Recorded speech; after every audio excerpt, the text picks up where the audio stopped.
The crystal chandeliers of Harborview Restaurant cast dancing reflections across the polished mahogany tables. Nathan Pierce sat rigidly in his tailored suit, barely noticing the elegant surroundings he had grown so accustomed to.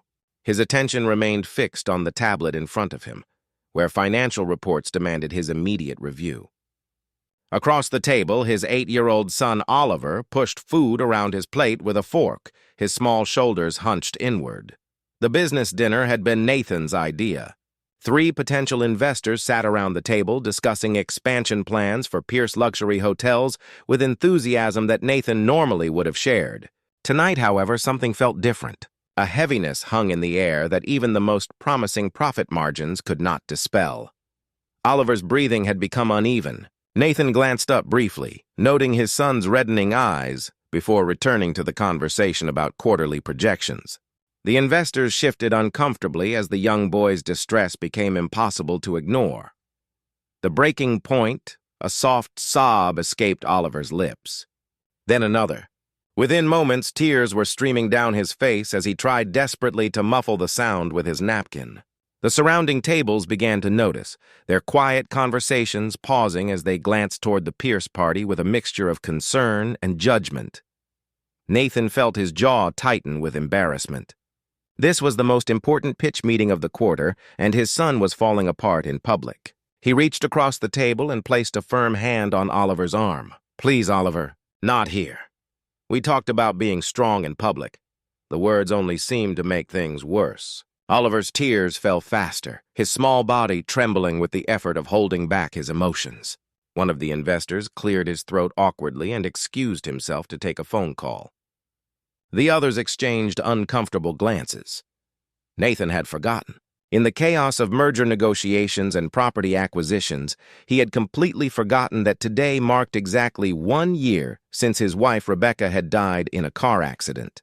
1 year since Oliver had lost his mother. 1 year since their entire world had shattered into pieces that Nathan had been too busy to properly put back together.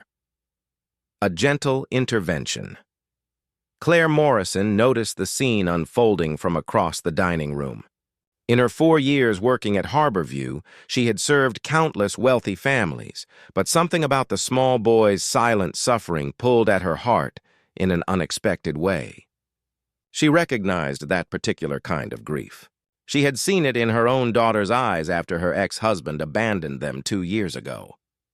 Without asking permission from her manager, Claire approached the table with a warm smile. She carried a small notepad and pen, tools of her trade that she now planned to use differently. "Good evening. I hope everything is to your liking this evening." Nathan barely glanced at her. "Everything is fine. The boy is just tired." Claire knelt down beside Oliver's chair, positioning herself at his eye level. She spoke softly, just loud enough for the child to hear. "You know what I do when I am feeling really sad? I draw pictures of all the happy memories I want to keep safe in my heart." Oliver looked up, his tear-filled eyes meeting Claire's warm gaze. She gently placed the notepad and pen beside his untouched plate. "Sometimes drawing helps more than talking. Would you like to try?" The boy hesitated, then slowly reached for the pen. His small hand wrapped around it as he began to sketch something on the paper. Claire stayed beside him, not hovering but present, offering silent support through her steady presence. An unexpected connection. Nathan watched this interaction with growing surprise. He had hired 3 different child therapists over the past year, each highly recommended and expensive. None of them had managed to reach Oliver the way this waitress just had with a simple notepad and genuine kindness. Oliver drew a house with 2 figures standing in front. As Claire watched, she could see one figure was much smaller than the other. A woman with long hair stood beside them, drawn in lighter pencil strokes, almost translucent. "That is beautiful," Claire whispered. "Is that your family?" Oliver nodded slowly. "My mom is there too. Even though she is not here anymore, I wanted her in the picture." Claire felt tears prick her own eyes. "That is a wonderful way to keep her close. I bet she would love seeing herself in your drawing." For the first time that evening, a tiny smile appeared on Oliver's face. It was brief and fragile, but it was real. He looked up at Claire with something like hope in his eyes. "My daughter Sophie is 7.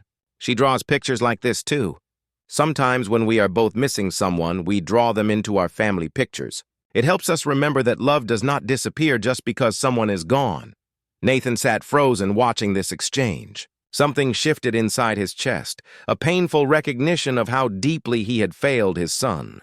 He had thrown himself into work to avoid his own grief, assuming that providing material comfort was enough.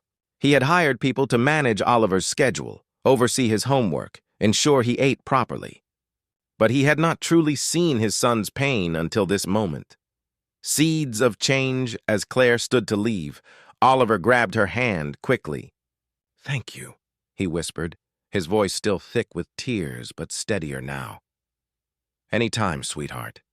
You keep drawing those beautiful pictures." The business dinner continued, but Nathan's attention had shifted completely. He watched his son clutching that simple drawing like a lifeline, and something fundamental changed in his understanding of what truly mattered. The investors eventually excused themselves, clearly uncomfortable with the emotional atmosphere. Nathan barely noticed their departure. For the first time in a year, he really looked at Oliver and saw the depth of loneliness in his son's eyes. When the meal ended and they prepared to leave, Nathan found himself asking the restaurant manager about the waitress who had helped his son. He learned her name was Claire Morrison, that she was a single mother working 2 jobs to support her daughter, and that she had a reputation among staff for her kindness with difficult customers. Nathan left an envelope at the payment desk. Inside was a tip that would cover 3 months of Claire's rent, along with his business card and a handwritten note asking her to call him about an important opportunity. As they walked to the car, Oliver held on to his drawing carefully. "Dad, can we come back here sometime? I liked talking to that lady." Nathan looked down at his son and felt the weight of all the moments he had missed, all the conversations they had not had, all the grief they had not shared. "Yes, Oliver, we can come back, and maybe we can talk more too. Just you and me."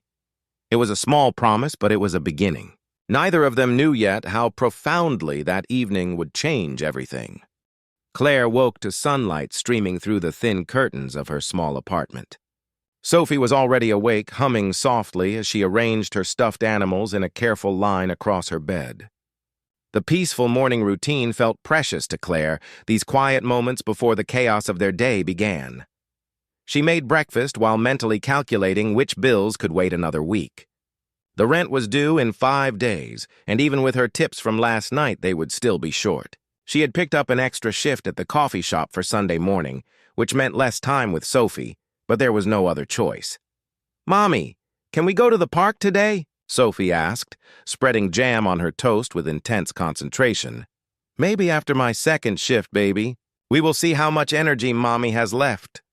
Sophie nodded with the resigned understanding of a child who had grown up watching her mother work constantly. That acceptance broke Claire's heart more than any complaint would have. After dropping Sophie at school, Claire returned home to find her manager from Harborview calling. Her stomach dropped. Had she broken too many rules last night by kneeling beside that table? Was she being let go? "Claire, you need to come pick up something Mr. Pierce left for you last night. The manager said it was important."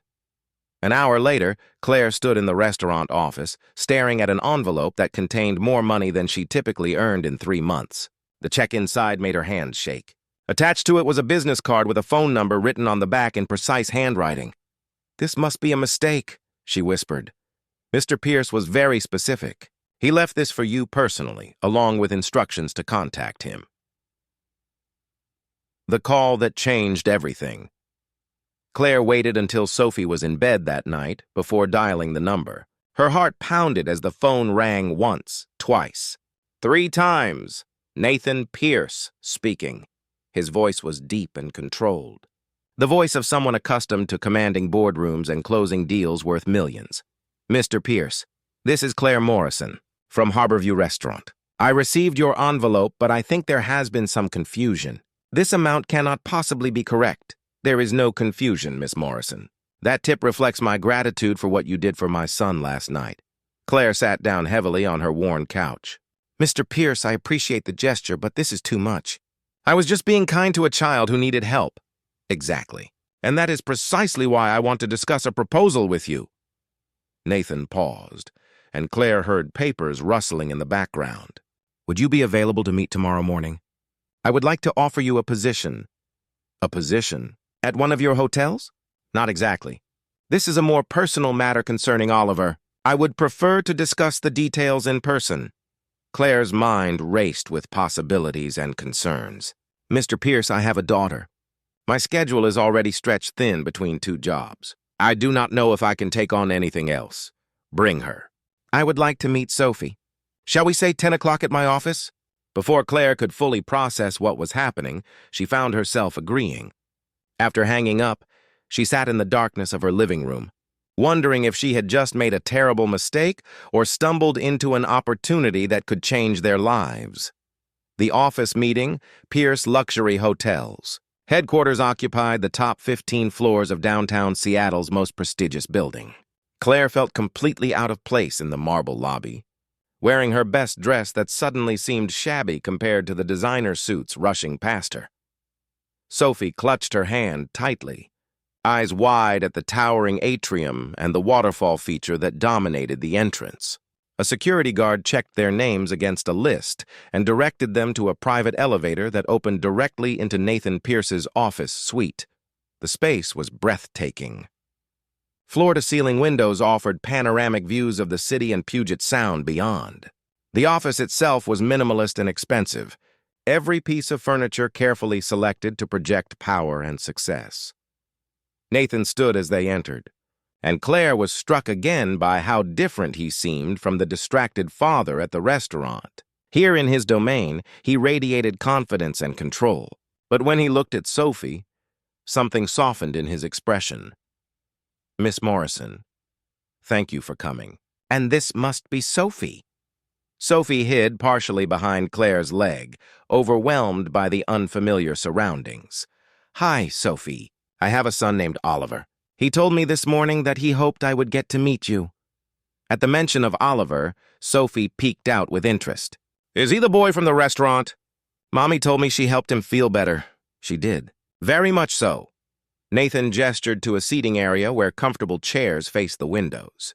"Please, sit. Can I get Sophie something? I keep juice boxes and snacks here for when Oliver visits." As Sophie happily accepted a juice box and crackers, Nathan turned his full attention to Claire. His blue eyes were intense but not unkind. "Miss Morrison, I will be direct. Last night, you did something in 5 minutes that 3 expensive therapists could not accomplish in a year. You reached my son in a moment when I could not." A proposal beyond imagination, Claire felt her cheeks warm. "Mr. Pierce, I just treated him like a child who needed comfort." "Nothing more complicated than that." "Exactly. And that simplicity, that genuine care, is what Oliver desperately needs." Nathan leaned forward, his expression earnest. "I want to hire you to spend time with Oliver, to be the consistent, caring presence in his life that I have failed to provide." Claire's breath caught. "You want to hire me to care about your son? That seems like something that should happen naturally, not as a business transaction." "I understand how it sounds. But let me explain the full situation." Nathan's voice grew quieter, more vulnerable. "A year ago, my wife Rebecca died in a car accident. I threw myself into work to escape the grief. I told myself that providing for Oliver financially was enough, that keeping the business strong would secure his future. But I was wrong. He needs more than money. He needs emotional support, and I have been unable to give him that."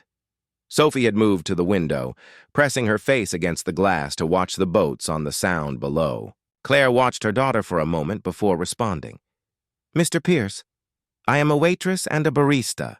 I have no training in child psychology or grief counseling." "What makes you think I am qualified for this?" "Because you have something no degree can teach. You have empathy, warmth, and the ability to connect. You are also a mother who clearly loves her daughter deeply. Oliver responds to authentic care, not clinical techniques." Nathan stood and walked to his desk, retrieving a folder. "I am prepared to offer you a substantial salary to be Oliver's companion. You would pick him up from school, spend afternoons with him, join us for family dinners. Essentially, you would provide the nurturing presence he needs while I work to become a better father." "And Sophie?" Claire asked, her voice barely above a whisper. "Would be welcome at our home." Oliver could benefit from having a peer to interact with. I would also arrange for private schooling for Sophie and establish an education trust fund that would cover everything through graduate school if she chooses that path. The weight of decision Claire felt dizzy. The offer was beyond anything she could have imagined. It would solve every financial worry, give Sophie opportunities Claire had only dreamed of providing. But something felt deeply wrong about commodifying the natural human kindness she had shown Oliver. "Mr. Pierce, this feels like you are trying to buy a solution to a problem that requires actual emotional work." Nathan's jaw tightened, but he nodded slowly. "You are right, and I recognize that, but I am also realistic about my limitations. My business demands constant attention. There are shareholders, employees, properties across 3 continents that depend on my leadership. I cannot simply step away." "Then maybe your priorities need adjustment," Claire said quietly, surprising herself with her boldness. The silence that followed was heavy. Nathan stared at her, clearly unaccustomed to being challenged so directly. Then, unexpectedly, he laughed. It was a short, humorless sound, but genuine. "Rebecca used to say the same thing. She was always pushing me to find better balance." His expression grew distant. "I never listened, and now she is gone. And Oliver is suffering because I still have not learned that lesson." Claire saw the grief beneath his controlled exterior. This was not just a businessman making a transaction. This was a father desperately trying to fix something he recognized was broken, even if his method was flawed. "If I were to consider this," Claire said carefully, "it would come with conditions. First, Sophie and I keep our apartment for the first month. We can stay with you during weekdays, but we return home on weekends. Second, you commit to spending real time with Oliver. I will not be a replacement for you. Third, there needs to be a clear plan for what happens if this arrangement ends. Oliver cannot lose another person he cares about." Nathan studied her for a long moment. "Those are reasonable terms. Though I should warn you that being associated with my family comes with complications. There will be media attention, speculation, invasive questions. Why would the media care about you hiring someone to help with childcare? Because in Seattle's social circles, everything the Pierce family does is news. And a single father bringing a young single mother into his home will generate exactly the kind of gossip that sells papers." Claire did not fully understand what Nathan meant until 3 days later. She had accepted his offer, given notice at both her jobs, and begun preparing Sophie for the transition. Then, on Wednesday morning, her phone exploded with notifications. A local business blog had published a story with the headline, "Hotel Magnate Moves Waitress into Family Mansion."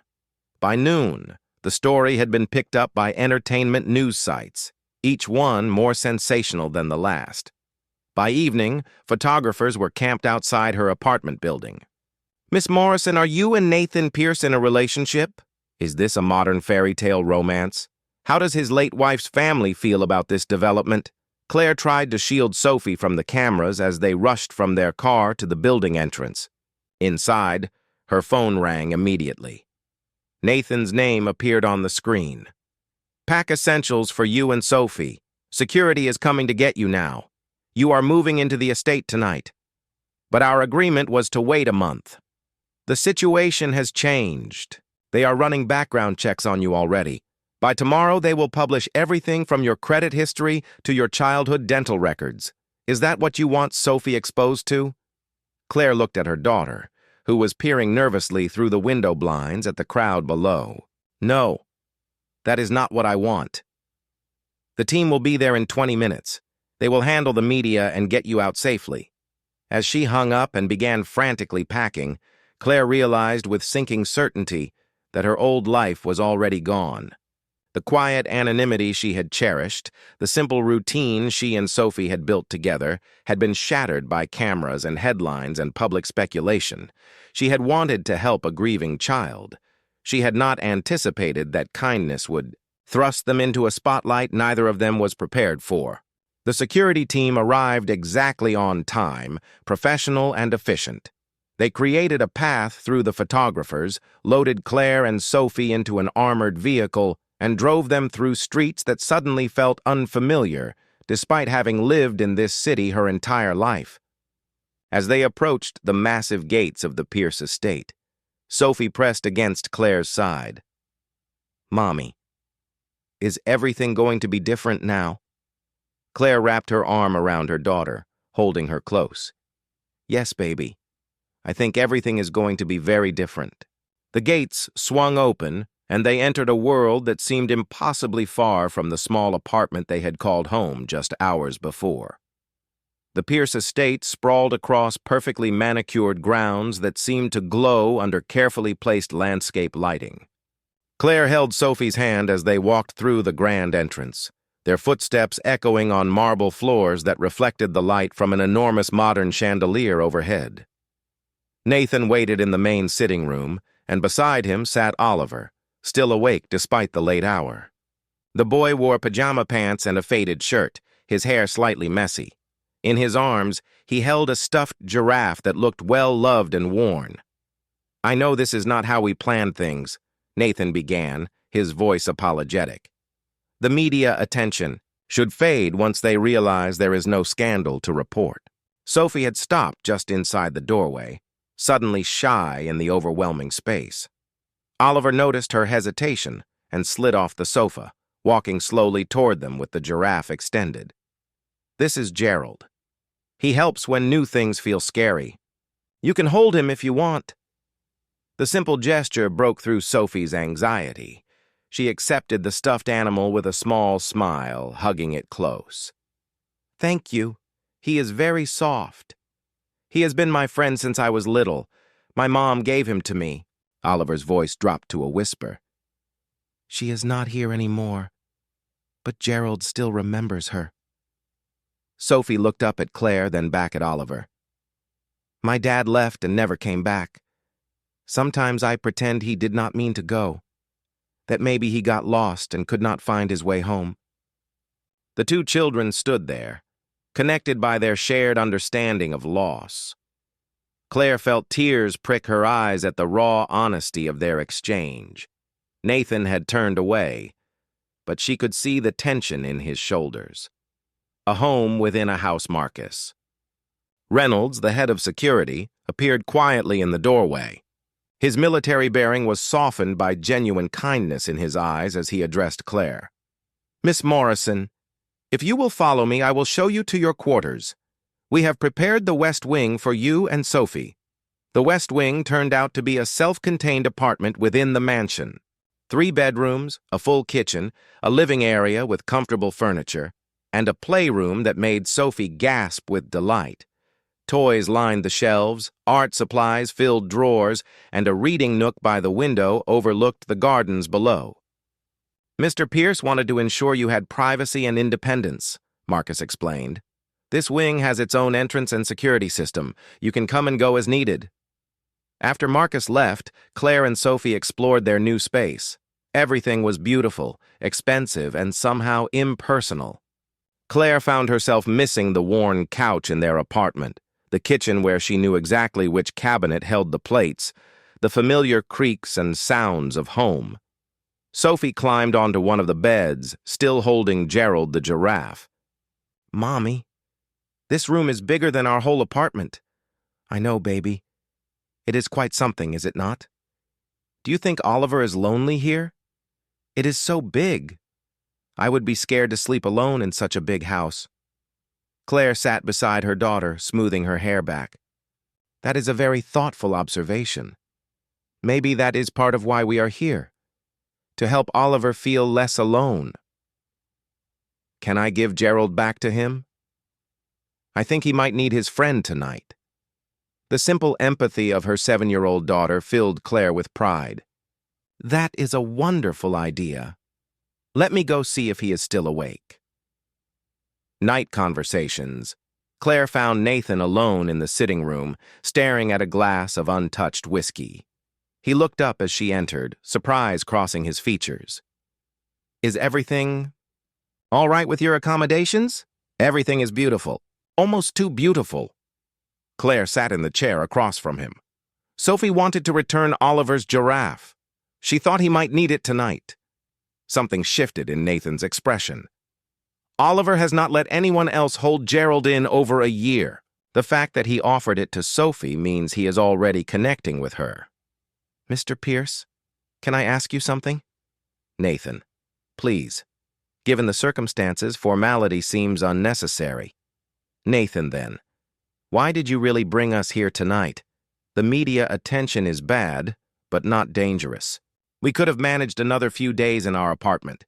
Nathan was quiet for a long moment, turning the glass in his hands. This morning, Oliver asked me if the nice lady from the restaurant was coming to visit.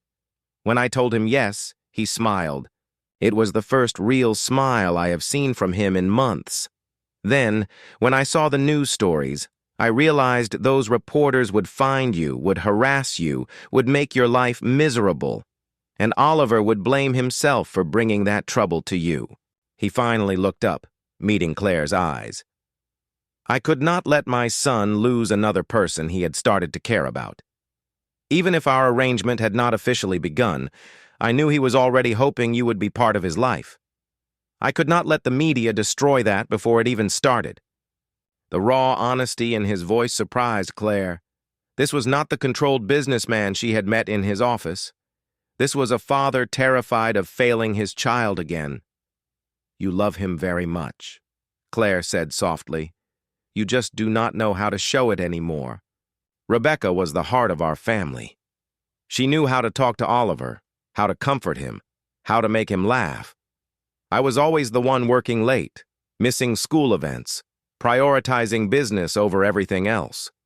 When she died, I lost not just my wife but the person who made me a better father. Building bridges. The next morning, Claire woke to find Sophie already dressed and playing quietly in the living area. Through the window, she could see Oliver in the garden below, sitting alone on a bench near a fountain. Can I go see if Oliver wants to play? Sophie asked hopefully. Let me check with his father first, baby. But Nathan was nowhere to be found. A staff member informed Claire that he had left for the office at 6 in the morning and would not return until evening. The old pattern reasserting itself already. Claire made a decision. She took both children to the garden, bringing art supplies from the playroom. How about we do some drawing outside? The garden is so pretty, we could try to capture it on paper. Oliver hesitated, then nodded. The three of them settled on a blanket under a large oak tree, sketch pads spread before them. Sophie drew flowers with enthusiastic strokes. Oliver worked more carefully, his drawing taking shape slowly. That is beautiful, Oliver, Claire said, watching him sketch the fountain with surprising skill. Do you draw often? I used to draw with my mom. She was an artist before she married my dad. She taught me how to see shapes and shadows. His voice was wistful. We would spend whole afternoons just drawing together. Would you like to teach Sophie some of what your mom taught you? Oliver brightened slightly. Really? You think she would want to learn? Sophie scooted closer immediately. Yes, please. I want to draw like you do. As Oliver patiently showed Sophie how to observe the fountain's curves and the way light reflected off the water, Claire saw a glimpse of the boy he must have been before grief closed him off. There was gentleness in how he guided Sophie's hand, patience in his explanations. The business world intrudes. Their peaceful morning was interrupted by Marcus approaching with a concerned expression. Miss Morrison, there is a situation. Several reporters have gathered at the main gate requesting interviews. Mr. Pierce's office has been fielding calls all morning from media outlets wanting statements about your relationship. Claire's stomach sank. What are they saying? The stories range from speculation about romance to accusations of gold digging. Some outlets are suggesting this is inappropriate given Mrs. Pierce's recent passing. Others are framing it as a heartwarming story. The narrative is out of control. Oliver had gone very still, his pencil frozen above his paper. Are the reporters here because of me? Because I was sad at the restaurant? No, sweetheart, Claire said quickly, moving to sit beside him. This has nothing to do with you. Sometimes grown-ups create drama where none exists. It is not your fault. But Oliver's eyes had filled with tears. Everything bad happens because of me. Mom died coming to pick me up from a play date. Dad is always stressed because he has to take care of me alone. Now you are in trouble because you were nice to me. The depth of guilt this child carried was heartbreaking. Claire pulled him close, feeling his small body shake with silent sobs. Oliver, listen to me carefully. None of those things are your fault, not one. Your mom's accident was terrible, but it was not caused by you. Your dad's stress comes from his own choices about work, not from having you in his life. And the reporters outside are annoying, but they are not your responsibility either. Sophie moved to Oliver's other side, taking his hand. My mom told me that sometimes sad things happen and nobody is to blame. It just is, like rain. You cannot be mad at rain for being rain. Oliver looked at Sophie through his tears. Does your heart hurt sometimes? Like there is a heavy rock sitting on it? Every day, Sophie admitted. But it hurts less when I am with people who understand. A father's awakening. Nathan returned home unexpectedly at noon, something that apparently never happened according to the surprised reactions of the household staff. He found Claire and the children still in the garden, now building a fairy house from twigs and stones. I cleared my afternoon schedule, he announced, loosening his tie as he approached. Marcus told me about the media situation. I wanted to make sure everyone was all right. Oliver looked up, shock evident on his face. You left work early? In the middle of the day? The question highlighted just how rare such an occurrence was. Nathan's expression tightened with what looked like shame. Yes. I realized that some things are more important than conference calls. He sat down on the blanket, looking awkward and out of place in his expensive suit among the art supplies and garden debris. What are you building? A fairy house, Sophie explained seriously. Oliver says fairies need homes in gardens, and we are making sure they have a nice one. My mom used to say that fairies brought good luck if you treated them well, Oliver added quietly, watching his father's face carefully. Nathan reached out and picked up a small stone, examining it. Your mother built fairy houses with you? Every spring. She said it was important to believe in magic, even when grown-up things tried to make you forget. The pain that crossed Nathan's face was visible. She was right. She was right about many things I did not appreciate enough.